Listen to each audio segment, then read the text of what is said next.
40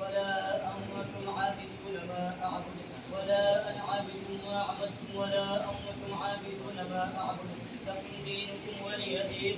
بسم الله الرحمن الرحيم. قل هو الله أحد الله الصمد لم يلد ولم يولد ولم يكن له كفوا أحد.